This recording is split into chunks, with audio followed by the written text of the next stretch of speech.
आचरण करता हो और लोगों को आचरण करने का उपदेश करता हो, वो आचार्य। आचार्यम माम बीजानीया। और आचार्य कैसा हो? व्यास जी महाराज कहते हैं कि आचार्यो वेद संपन्नो विष्णु भक्तो विमत्सरः मंत्रज्ञो मंत्र भक्तश्च सदा मंत्राश्रयः शुचिः। आचार्यो वेद संपन्नो, आचार्य को वेद का ज्ञान हो। विष्णु भक्तो, स्वयं भगवान का भक्त हो। मंत्रज्ञो, मंत्र को जानने वाला हो। मंत्र भक्तश्च, मंत्र के प्रति भक्ति हो। सदा मंत्राश्रयः शुचि, और मंत्र के ही आश्रित रहता हो। सत्संप्रदाय संयुक्तो ब्रह्म विद्या विशारदः, सत्संप्रदाय से युक्त और ब्रह्म विद्या में विशारद हो। ऐसे आचार्य की जब प्राप्ति होती है तो आचार्य भगवान के दरबार में जीव के तरफ से बहस करते हैं। क्या बहस करते? बोले जीव को भगवान की शरण में लगा देते। भगवान कहते हैं इस पापी को मेरी शरण में क्यों लाए? तो आचार्य कहते हैं महाराज मेरा तो यही नियम है, मेरा तो यही व्रत है कि मुझे जो कुछ मिलेगा मैं आपको समर्पित करूंगा। तुम ही निवेदित भोजन करई, प्रभु प्रसाद पट भूषण धरई। हमको जो कुछ मिलता मैं तो आपको निवेदन करता हूं। ये जीव मेरे पास आया तो इसको भी मैंने आपके शरण में निवेदन कर दिया। तो भगवान कहते हैं ये बात तो ठीक नहीं। कोई तुमको ला करके गंदी वस्तु दे दे तो वो भी तुम मेरे चरण में चढ़ाओगे? तो आचार्य कहते हैं महाराज ये गंदी वस्तु नहीं है, ये तो आपका अंश है। ईश्वर अंश, जीव अविनाशी।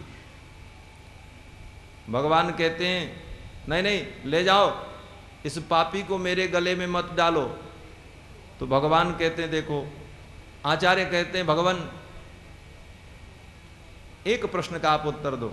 भगवान कहते हैं क्या? बोले एक आदमी था, पेड़ पे चढ़ा था, गिर पड़ा, हाथ टूट गया। डॉक्टर के पास गया, 5,000 रुपए दिए। डॉक्टर ने प्लास्टर कर दिया, दवा खिला दी और गले में हाथ लटका दिया। मरीज ने कहा डॉक्टर साहब मैंने 5,000 रुपए दिए, मेरा टूटा हाथ मेरे गले में क्यों लटकाते हो? डॉक्टर ने कहा जनाब टूटा हाथ आपका है तो किसी तीसरे के गले में लटकाएंगे तो और टूट जाएगा।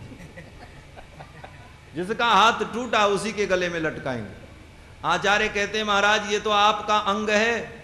जैसे हाथ व्यक्ति का अंग होता है उसी तरह जीव आपका अंग है। ममैवांसो जीवलोके जीवभूत सनातनः, गीता में आपने कहा है। और आपका ये अंग टूट गया। कैसे टूटा? बोले माया के वृक्ष पर चढ़कर बैठा और गिरा, टूट गया। और फिर मैंने इसका प्लास्टर कर दिया, ये तिलक लगा दिया, दवा पिला दी कान के माध्यम से, पट्टी बांध दी, कंठी पहना दी, तुलसी पहना दी। अब इस टूटे हुए हाथ को ठीक होने के लिए आपके गले में नहीं लटकावे तो किसके गले में लटकावे? आप बताओ महाराज। कि आचार्य का वैभव है। आचार्य कहते हैं टूटा हाथ किसके गले में लटकावे? किसी दूसरे के गले में लटकाएंगे तो और बेकार हो जाएगा, किसी लायक नहीं रहेगा।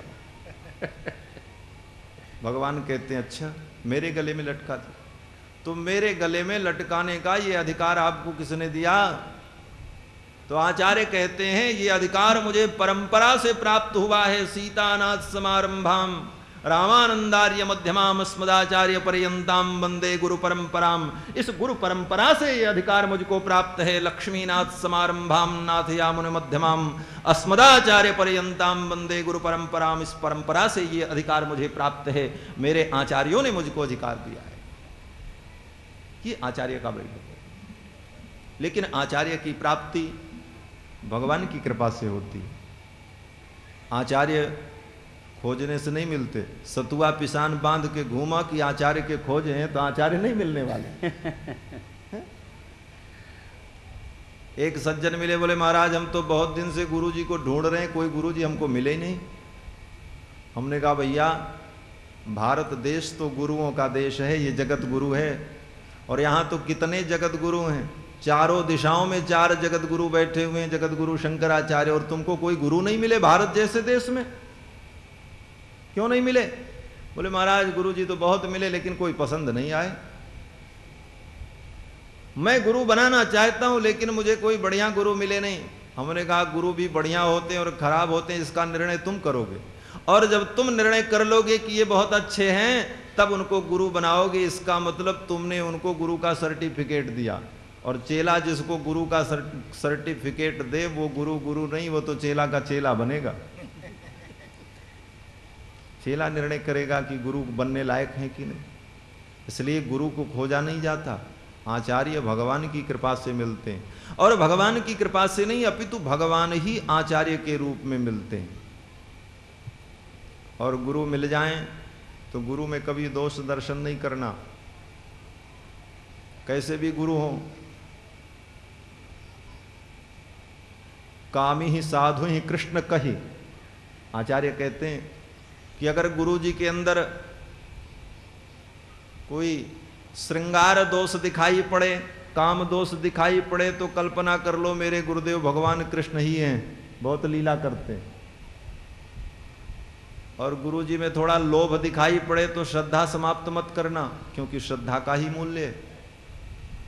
लोभी बामन जानी, अगर लोभ दिखाई पड़े गुरु जी में तो ये अनुभव करना गुरुदेव भगवान जो है बामन अवतार के रूप में प्रकट हैं। जैसे बामन भगवान को बड़ा लोभ था, 3 पग पृथ्वी मांगने गए और पूरा ब्रह्मांड ही नाप लिया। 3 पदा विचक्र में विष्णुर गोपादाभ्या तो धर्माणि धारयन,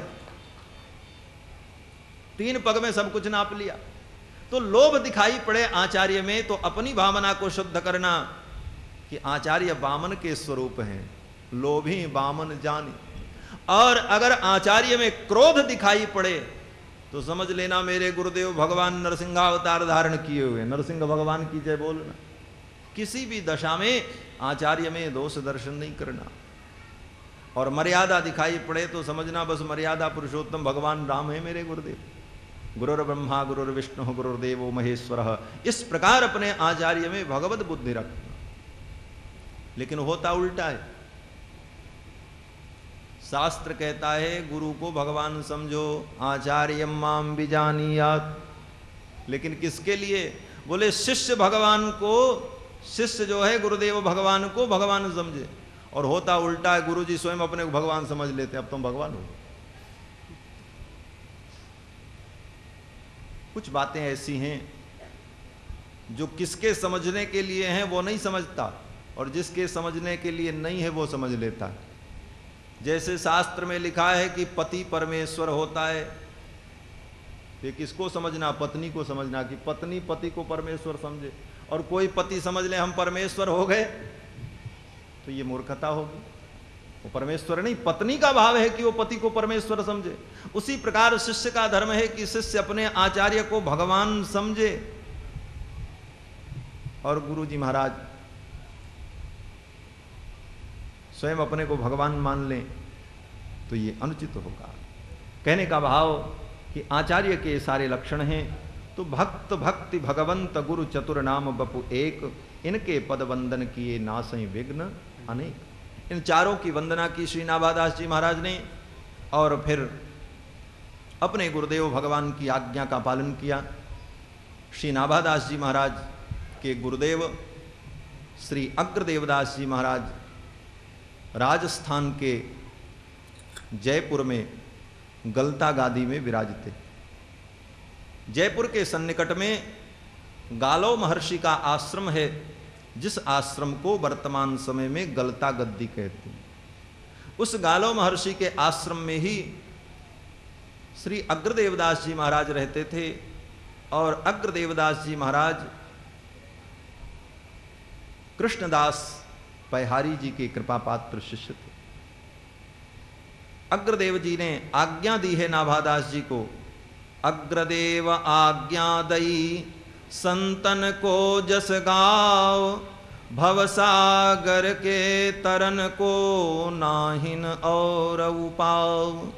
अग्रदास जी ने आज्ञा दी कि संतों के यश का गान करो, भवसागर से पार जाने का कोई उपाय नहीं। संतों का चरित्र ही भवसागर से पार करने वाला है। तो श्री नाभादास जी महाराज ने भक्तों का चरित्र लिखा और इनके ग्रंथ पर श्री प्रियादास जी महाराज ने टीका की। और ये टीकाकार जो प्रियादास जी महाराज हैं, नाभादास जी के 100 वर्ष बाद हुए। 100 वर्ष बाद प्रियादास जी महाराज एक दिन बैठे बैठे चैतन्य महाप्रभु जी का ध्यान कर रहे थे और ध्यान में चैतन्य महाप्रभु जी की जगह पर श्री नाभादास जी महाराज आ गए और नाभादास जी ने प्रियादास जी को आज्ञा दी कि मेरे ग्रंथ के ऊपर तुम टीका लिखो और ऐसी टीका लिखो जिससे लोग मेरे भाव को समझ सके। तो नाभाजी की आज्ञा को मान करके श्री प्रियादास जी महाराज ने इस ग्रंथ पर टीका लिखी और टीका के प्रारंभ में प्रियादास जी महाराज ने भक्ति के स्वरूप का वर्णन किया कि भक्ति क्या है। बोले भक्ति महारानी है। भक्ति महारानी की सेवा कैसे करें? तो प्रियादास जी महाराज कहते हैं कि श्रद्धाई फूलेल यो उबटन श्रवण कथा। श्रद्धा ही फुलेल, श्रद्धा के फुलेल से इत्र से भक्ति महारानी को नहलाओ और नहलाने के बाद उबटन श्रवण कथा, भगवान की कथा जो सुनते हैं यही भक्ति महारानी का उबटन है। उबटन लगाने से क्या होता है? बोले उबटन लगाने से शरीर का मैल छूट जाता है। हमारे आपके जीवन में मैल क्या है? बोले अभिमान। यही नहीं छूटता है, सब छूट जाता है।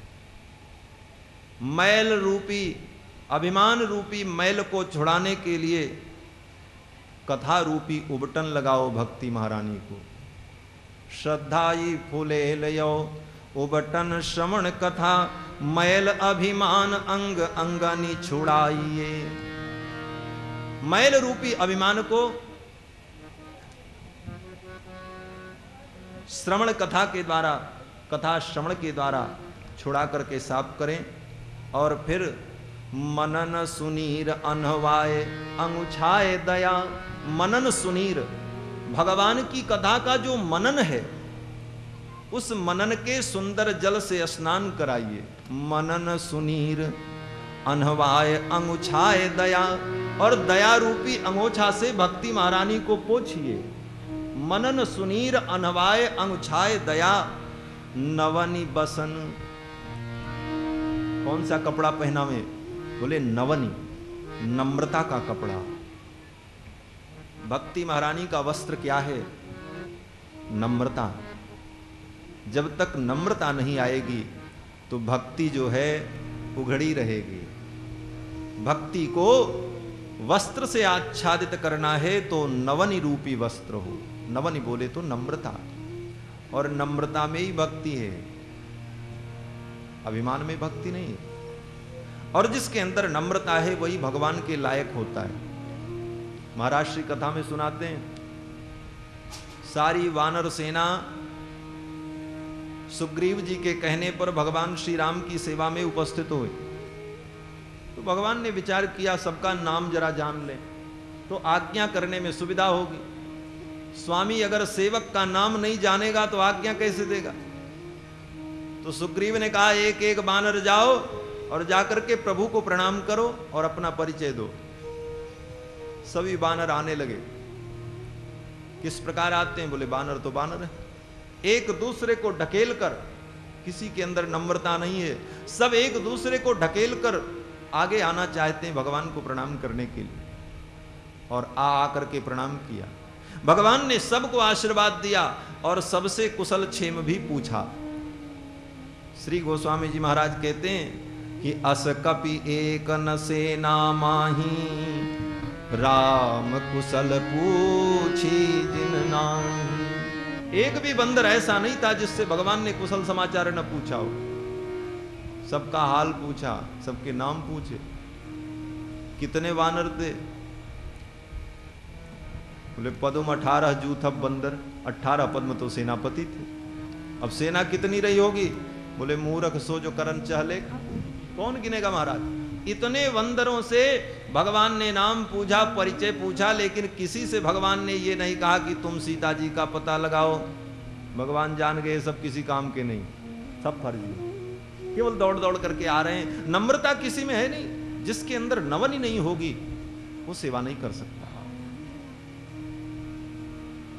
नवनी बसन, नम्रता ही वस्त्र है। तब तक भगवान की दृष्टि हनुमान जी के ऊपर गई। हनुमान जी महाराज सारी वानरी सेना के पीछे खड़े थे। हनुमान जी ने सोचा ये सब हटें तो मैं आगे जाऊं, भगवान को प्रणाम करूं। प्रणाम करने के बाद भी कोई वानर भगवान के सामने से हटता नहीं है। तो हनुमान जी ने सोचा किसी को ढकेल करके, धक्का दे करके आगे जाना ठीक नहीं, यहीं से भगवान को प्रणाम कर लेते हैं, क्योंकि भगवान तो सर्वव्यापक हैं।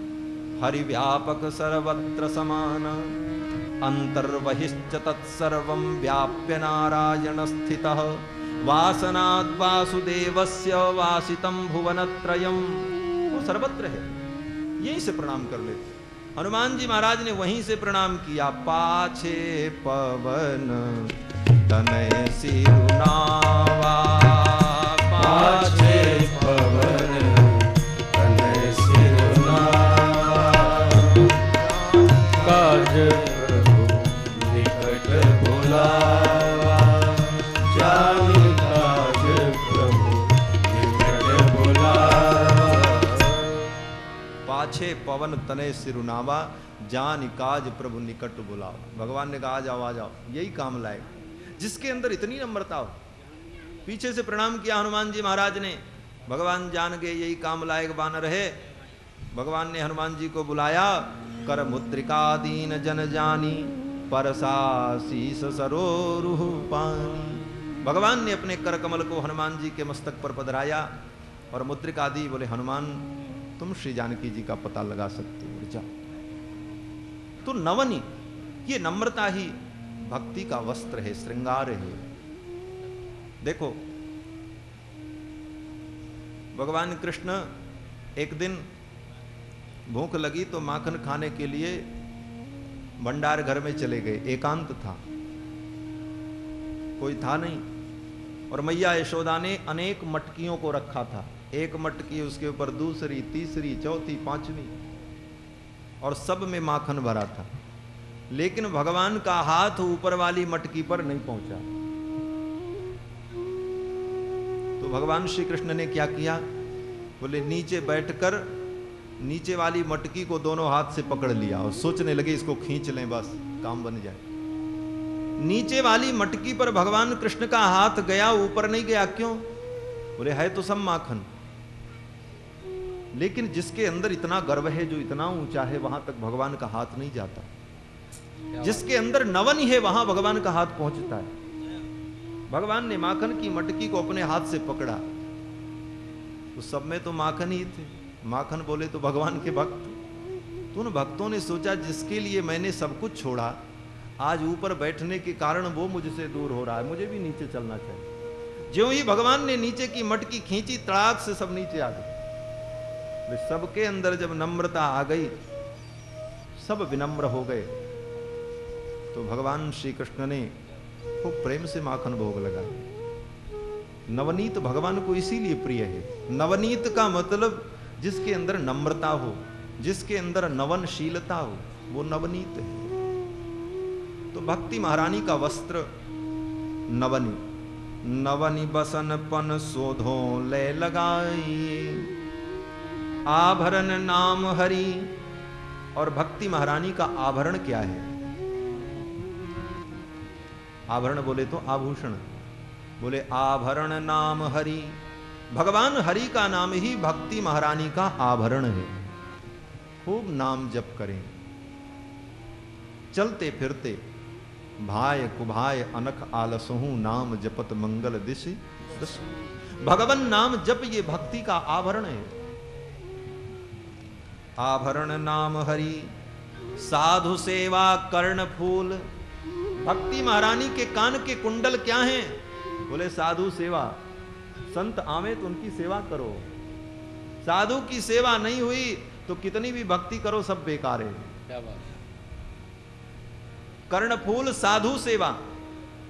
साधुओं की सेवा कर्णफूल है, लेकिन बड़ी कठिन है महाराज। सेवा धर्म बहुत कठिन है। सेवा धर्मो परम गहनो, योगी नाम अप्यगम्य। सेवा धर्म योगियों के लिए भी अगम्य है, बहुत कठिन है। सबसे सेवक धर्म कठोरा। और कैसी सेवा? बोले स्वार्थ रहित सेवा। तो साधु सेवा ही कर्णफूल है। दोष दर्शन न करते हुए साधु की सेवा करना।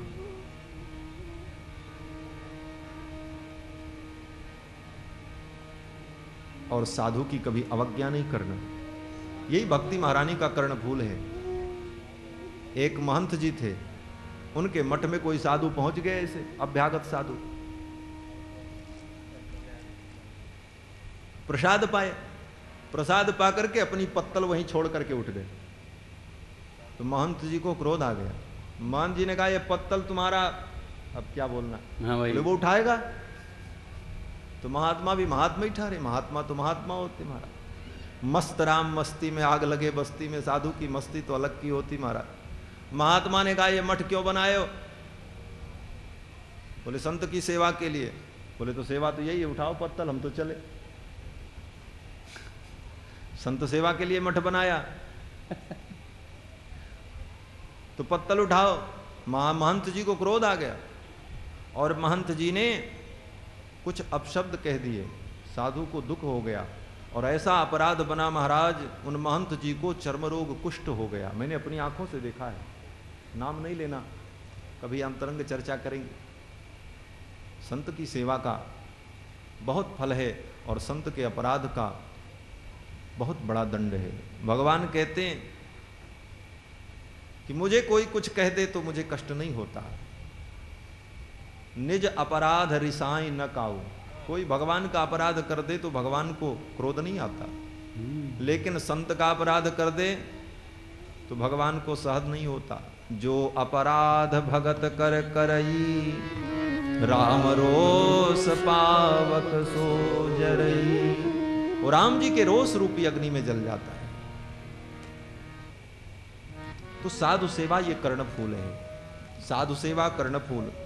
मानसी सुनथ, और भक्ति महारानी के नाक की नथ क्या है?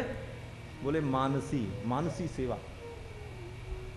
भगवान की सेवा दो प्रकार की होती है, एक मानसी सेवा, एक वस्तुगत सेवा जो हम वस्तु से करते हैं। पुष्प चढ़ाया, चंदन लगाया, माला पहनाई, आरती उतारी, ये तो बाह्य वस्तुओं से भगवान की सेवा है। और एक बड़ी विलक्षण सेवा है जिसको मानसी सेवा कहते हैं, मन से ही सब कुछ करना। आंख बंद कर लिया और मन से ही भगवान को स्नान कराया, मन से ही चंदन लगाया, मन से ही फूल चढ़ाया, ये मानसी सेवा। तो मानसी सुनथ, भक्ति महारानी के नाक की नथ क्या है? बोले मानसी सेवा। और ये मानसी सेवा सिद्ध हो जाए तो फिर कुछ करने की जरूरत नहीं। हमारे पूज्य श्री गोपालाचार्य स्वामी जी महाराज सुनाते, एक कोई सेठ जी थे, भगवान की भक्ति में लगे तो गुरुजी ने कहा भगवान की सेवा किया करो। बोले सेवा में क्या लगेगा? बोले भगवान को सुंदर इत्र फुलेल से स्नान कराओ, सुंदर रेशमी वस्त्र धारण कराओ, खूब बढ़िया बढ़िया मालपुआ पूड़ी तस्मई भगवान को भोग लगाओ, सोने चांदी के आभूषण आभरण बनवा करके भगवान का श्रृंगार करो। सेठ जी ने कहा इसमें तो बहुत खर्चा होगा, बहुत पैसा लगेगा। तो महात्मा जी ने कहा गुरुजी ने तो इतने, अगर तुम कंजूस हो तो मानसी सेवा किया करो, कुछ नहीं लगेगा, मन से ही करो। तो सेठ जी ने कहा मन से करने में क्या होगा? बोले मन से आंख बंद करके सोचो, मैंने भगवान को खूब स्नान कराया और सुंदर सुंदर रेशमी वस्त्र धारण कराए, खूब सुंदर भगवान को केसर मिश्रित चंदन लगाया, फिर सुंदर सुंदर वस्तुओं का भोग लगाया। इस प्रकार मन से ही सेवा करो। सेठ जी महाराज मन से सेवा करने लगे और उस मानसी सेवा का ऐसा प्रभाव, धीरे धीरे सेवा दृढ़ होने लगी। लेकिन वो कंजूसी की उनकी आदत नहीं गई। एक दिन रात्रि में दूध भोग लगा रहे थे भगवान को मानसी सेवा में। मानसी सेवा में भगवान को दूध भोग लगा रहे थे और अपने नौकर से उन्होंने कहा चीनी लाओ, और नौकर जब दूध में चीनी डालने चला तो सीधे डिब्बा से ही गिराने लगा। वो एक चम्मच के बजाय 2-3 चम्मच गिर गया। सेठ जी को गुस्सा आ गया, बोले इतनी चीनी बर्बाद की तूने? चम्मच डाल करके दूध से चीनी बाहर निकालने लगे मानसी सेवा में। तब तक भगवान बालकृष्ण लाल प्रत्यक्ष प्रकट हो गए और सेठ का हाथ पकड़ लिया। बोले रे सेठ तू इतना कंजूस है, मानसी सेवा में भी तेरी 2 चम्मच चीनी ज्यादा जा रही तो तू भोग नहीं लगाना चाहे? मानसी सेवा इतनी दृढ़ हो गई मन में भी सेठ जी को ये अनुभव होने लगा कि ये सारी वस्तुएं प्रत्यक्ष हैं, उसमें भी प्रत्यक्षता का अनुभव होने लगा और वही अनुभव उनकी मानसी सेवा को सिद्ध कर दिया और प्रत्यक्ष भगवान ने प्रकट होकर के सेठ जी के हाथ को पकड़ लिया। गोविंद